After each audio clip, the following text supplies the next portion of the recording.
Assalamualaikum warahmatullahi wabarakatuh. Nama saya Destantri Nur Insani, NIM saya B200 1999. Saya dari kelas M. Di sini saya akan memenuhi tugas dari Pak Muhammad Rizky Romadlon, yaitu sebuah tugas karya ilmiah, yaitu PKMAI. Langsung saja. Dalam PKMAI memuat daftar isi yang berisi judul, nama penulis, abstrak, pendahuluan, metode, hasil dan pembahasan, kesimpulan, ucapan terima kasih, kontribusi penulis, daftar pustaka, dan lampiran-lampiran. Di sini saya hanya mencantumkan lampiran biodata saya saja, karena di sini saya yang menulis PKMAI ini.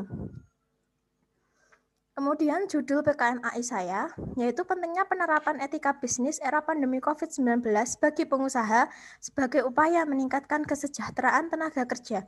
Penulisnya saya sendiri, Destantri Nur Insani, Prodi Akuntansi, Fakultas Ekonomi dan Bisnis, Institusi Universitas Muhammadiyah Surakarta. Abstrak. Seperti yang telah kita ketahui bahwa pandemi virus COVID-19 saat ini kian merebak di dunia dan memakan banyak korban jiwa. Penyebaran COVID-19 sangat masif dan berdampak pada seluruh sektor kehidupan masyarakat, terutama sektor ekonomi, salah satunya tenaga kerja di Indonesia. Penelitian ini bertujuan untuk mengetahui model etika bisnis yang tepat pada era pandemi yang ditujukan untuk pengusaha di Indonesia guna diterapkan untuk kesejahteraan tenaga kerjanya. Metode yang digunakan dalam penelitian ini adalah metode literatur review yang dilakukan dengan mengidentifikasi terhadap karya-karya hasil penelitian yang sudah dihasilkan oleh para peneliti ataupun praktisi. Etika yang diterapkan yaitu berdasarkan prinsip-prinsip etika seperti prinsip otonomi, prinsip kejujuran, prinsip persamaan atau keadilan, prinsip saling menguntungkan, prinsip integritas moral sebagai upaya untuk mencapai keefektifan suatu bisnis agar berjalan secara efisien.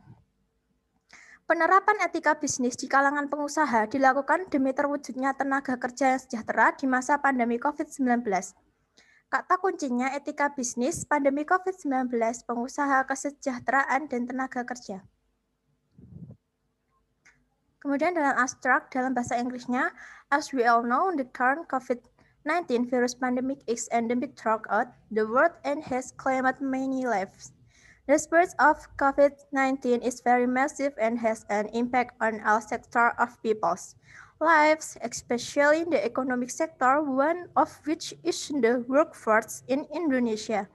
This study aims to find out the right business ethics model in the pandemic era aimed at entrepreneurs in Indonesia to be applied to the welfare of their workforce.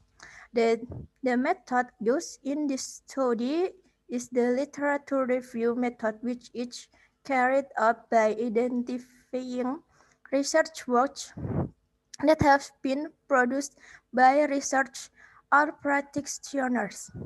The applied ethic is based on ethical principles such as the principle of autonomy, the principle of honesty, the principle of equality or justice, the principle of mutual benefit, and the principle of moral integrity in an effort to achieve business effectiveness so that it runs efficiently.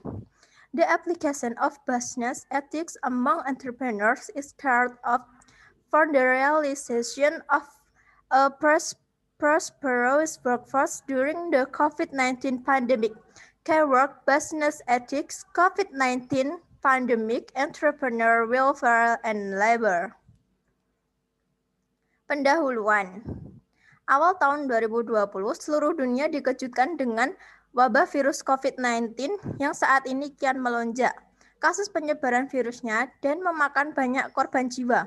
Penyebarannya sangat masif, berdampak pada seluruh sektor, terutama sektor ekonomi yang sangat mengalami dampaknya, yaitu tenaga kerja di Indonesia.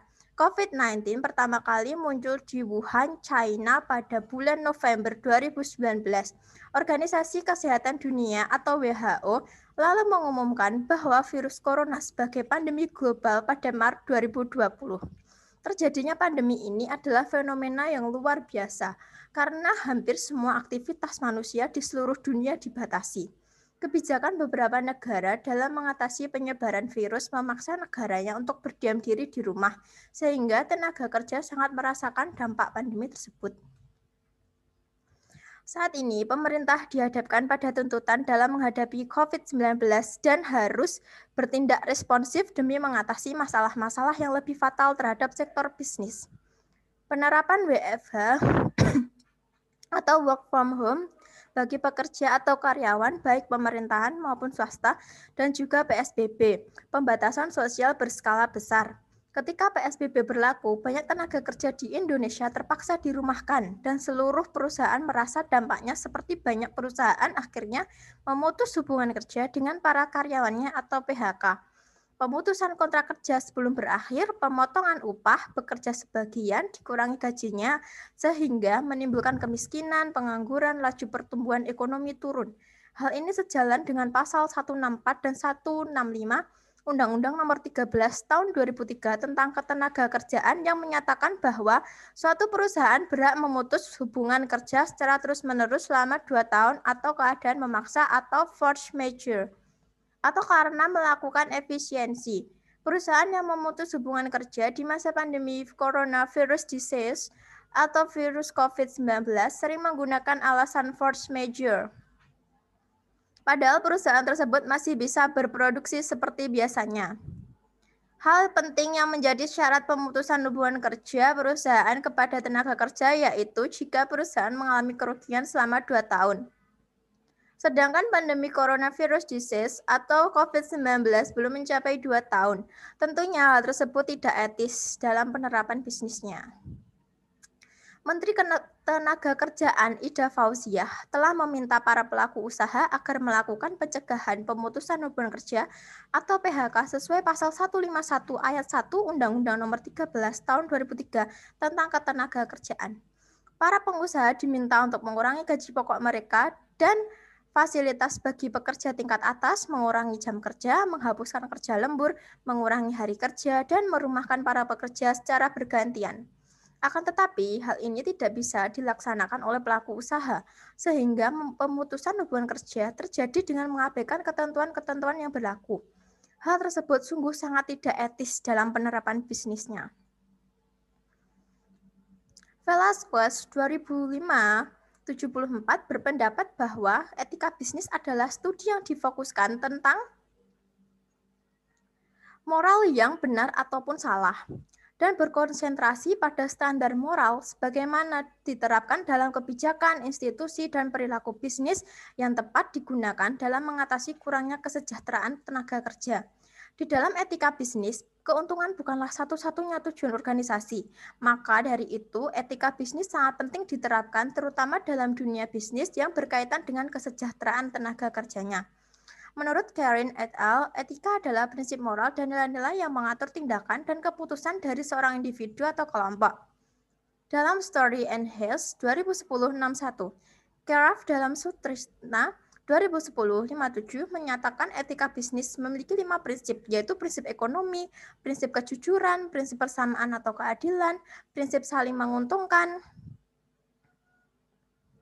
dan prinsip integritas moral. Contoh perilaku yang tidak etis seperti memperlakukan karyawan secara tidak adil, tidak ada atau kurangnya kesejahteraan dalam organisasi, tidak ada tanggung jawab sosial dan lingkungan. Melakukan tindakan yang tidak etis atau tidak adil bagi para tenaga kerja dan berbagai pelanggaran etika lainnya. Penelitian ini dimaksudkan untuk menganalisis etika bisnis yang tepat guna diterapkan oleh pengusaha untuk tenaga kerjanya, yang bertujuan agar tenaga kerjanya tetap sejahtera di masa pandemi COVID-19. Seorang pelaku bisnis selaku individu yang memiliki peranan penting dalam bisnis tidak dapat dipisahkan dari etika atau prinsip-prinsip atau nilai-nilai yang dianut, seperti prinsip ekonomi, prinsip kejujuran, prinsip persamaan atau keadilan, prinsip saling menguntungkan, dan prinsip integritas moral. Terlebih saat terjadi pandemi COVID-19, para pengusaha harus tetap mengutamakan kesejahteraan tenaga kerjanya. Harapan terhadap kajian-kajian yang telah dicapai adalah para pengusaha dapat lebih meningkatkan kesejahteraan tenaga kerjanya harus lebih menghargai jasa tenaga kerjanya terlebih di masa pandemi COVID-19. Karena tanpa tenaga kerja, maka pengusaha tersebut tidak dapat melakukan usahanya sendiri.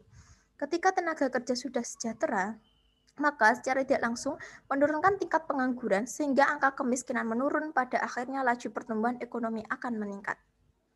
Kita beralih ke metode. Metode yang digunakan dalam penelitian ini adalah studi kepustakaan, yaitu studi yang objek penelitiannya berupa karya-karya kepustakaan, baik berupa jurnal ilmiah, buku, artikel dalam media massa, dan menggunakan data-data kuantitatif yang berupa grafik, yaitu grafik garis, dan diagram berupa diagram batang yang digunakan untuk menjawab permasalahan penelitian yang diajukan oleh penulis, yaitu bagaimana menemukan etika bisnis yang tepat guna diterapkan oleh pengusaha bagi tenaga kerja untuk kesejahteraan tenaga kerjanya.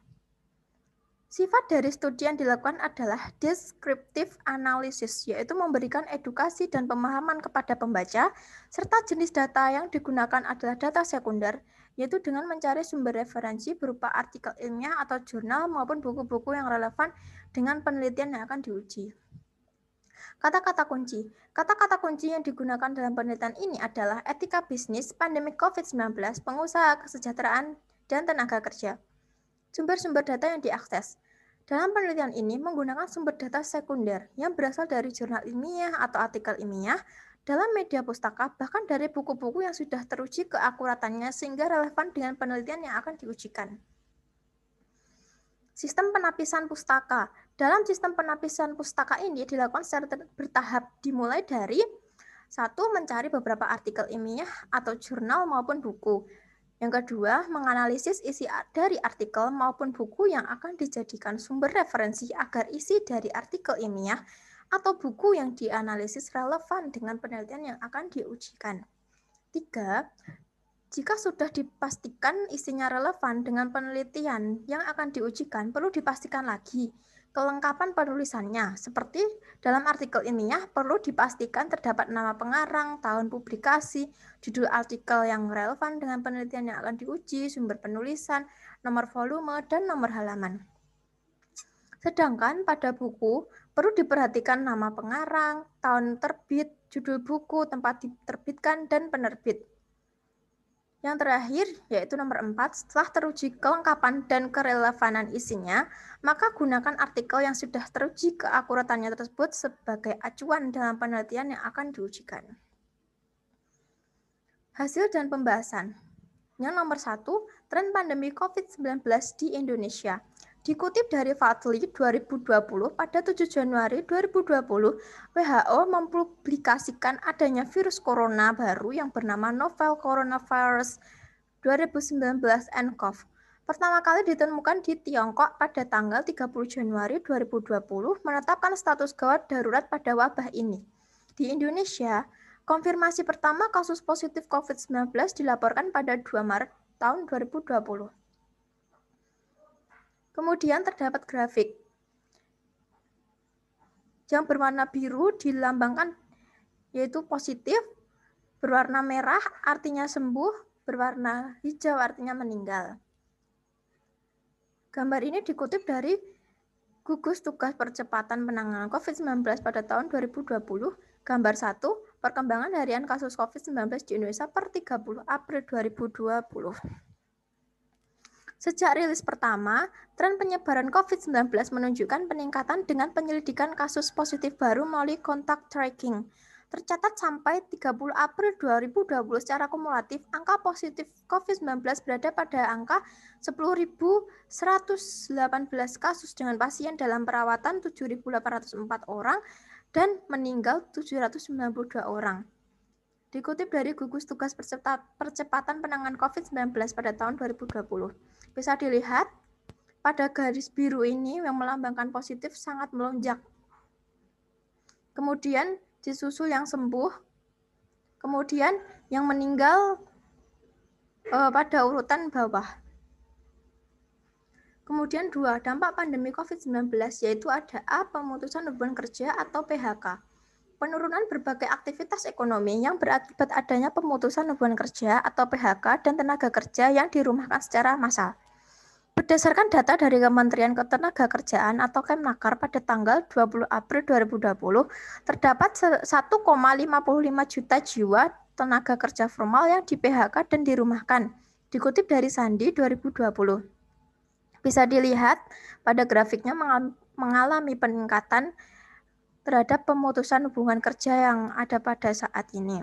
Sumber CNBC Indonesia 2020A, 2020B, 2020C, Ekonomi Oke Zone pada tahun 2020, Hadi pada tahun 2020, Kumparan pada tahun 2020A, 2020B, Warta Ekonomi pada tahun 2020. Gambar 2 ini menunjukkan jumlah tenaga formal yang dirumahkan dan mengalami PHK di Indonesia akibat pandemi COVID-19 mengalami peningkatan. Kemudian pada gambar 2 ini yaitu jumlah tenaga formal yang dirumahkan dan mengalami PHK di Indonesia akibat pandemi COVID-19. Kemudian berdasarkan gambar 2 tersebut, jumlah tenaga kerja formal yang dirumahkan dan di PHK karena adanya COVID-19 mengalami peningkatan. Pada tanggal 1 April, jumlah tenaga kerja yang dirumahkan dan di PHK adalah 11,5 ribu jiwa. Dalam waktu kurang dari 3 minggu, jumlah ini terus meningkat sampai pada 1,55 juta pada tanggal 20 April. Data terakhir yang diperoleh dari Kemnaker per 27 Mei 2020 terdapat 3,06 juta jiwa pekerja yang di PHK dan dirumahkan karena adanya pandemi COVID-19. Lebih rincinya, 380.221 jiwa pekerja formal di PHK dan 1.080 dan 1.085.284 juta jiwa dirumahkan, dikutip dari CNN Indonesia pada tahun 2020. Dampak yang kedua ada pengangguran. Pada garis biru ini dilambangkan dengan negara Indonesia, yang garis putus-putus hijau ini pedesaan, dan yang garis kuning ini perkotaan. Selama 5 tahun terakhir, angka pengangguran di Indonesia mengalami penurunan. Dikutip dari Badan Pusat Statistik 2015, 2016, 2017, 2018, 2019A. Penurunan tersebut terjadi di perkotaan dan pedesaan. Bisa dilihat di garis putus-putus kuning dan garis putus-putus hijau. Pada tahun 2015, tingkat pengangguran terbuka atau TPT sebesar 6,18%, kemudian turun menjadi 5,28% pada tahun 2019. TPT di wilayah pedesaan selalu lebih rendah daripada TPT di wilayah perkotaan.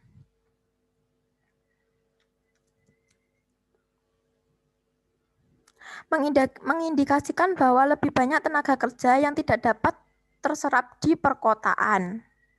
Bisa dilihat dari grafiknya. Kemudian dampak yang ketiga adalah laju pertumbuhan ekonomi akan menurun.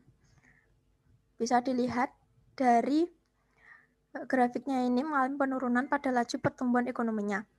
Sumbernya dari Badan Pusat Statistik 2020F. Gambar 3, laju pertumbuhan ekonomi Indonesia pada tahun 2015 sampai 2019.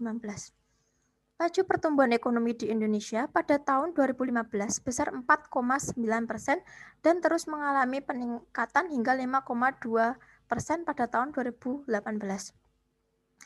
Pada tahun 2019 mengalami penurunan menjadi 5%, dikutip dari Badan Pusat Statistik 2020F.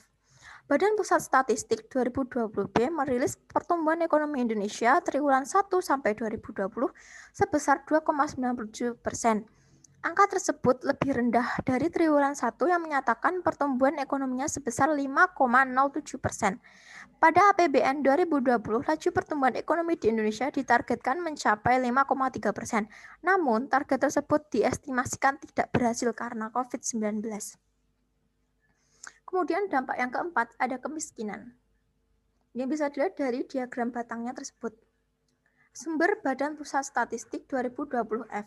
Gambar 4, persentase penduduk miskin di Indonesia pada tahun 2015 sampai 2019. Pada gambar 4, persentase penduduk miskin di Indonesia terus menurun. Pada tahun 2015, persentase penduduk miskin di Indonesia 11,2% dan mengalami penurunan pada tahun 2019 menjadi 9,4%. Dikutip dari Badan Pusat Statistik 2020F.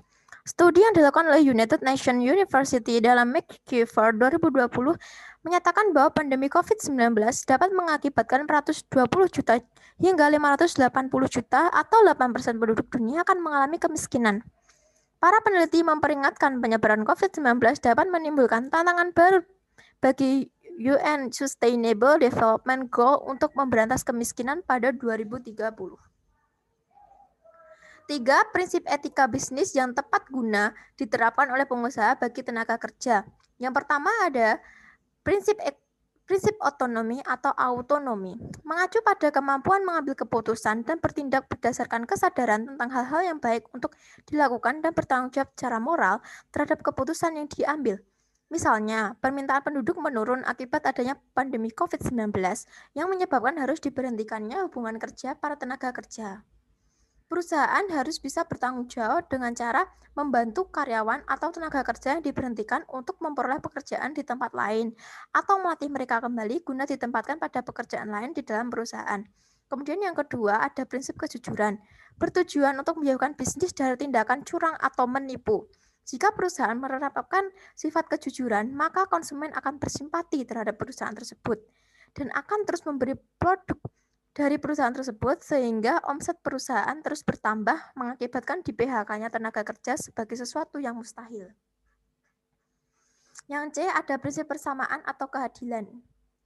Mengacu pada kesempatan bagi setiap orang yang berbisnis untuk mendapatkan perlakuan yang sesuai dengan haknya masing-masing, sehingga tidak boleh ada pihak yang kehilangan haknya. Prinsip tersebut harus ditetapkan terutama saat pandemi COVID-19 dengan adanya prinsip keadilan, maka tenaga kerja akan sejahtera.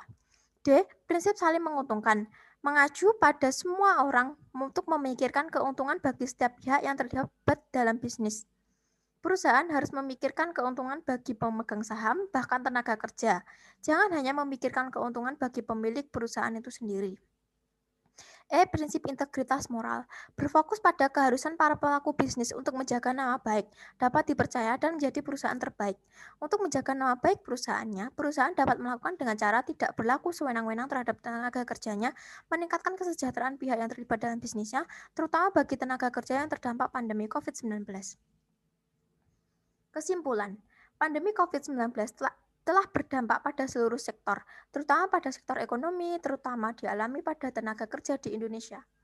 Pemerintah dihadapkan pada tuntutan dalam menghadapi COVID-19 dengan penerapan WFH atau Work from Home bagi para pekerja dan juga PSBB atau pembatasan sosial berskala besar, sehingga banyak tenaga kerja terpaksa dirumahkan.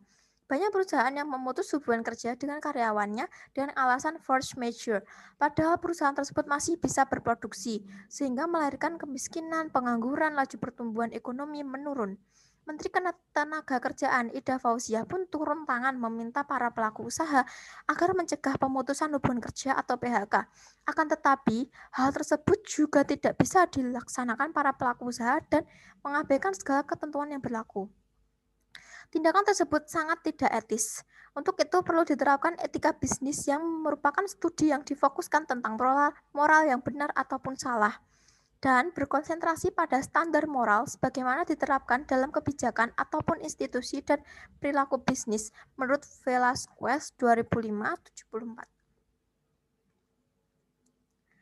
Etika bisnis perlu diterapkan, memiliki 5 prinsip yaitu prinsip otonomi, prinsip kejujuran, prinsip persamaan atau keadilan, prinsip saling menguntungkan, dan prinsip integritas moral.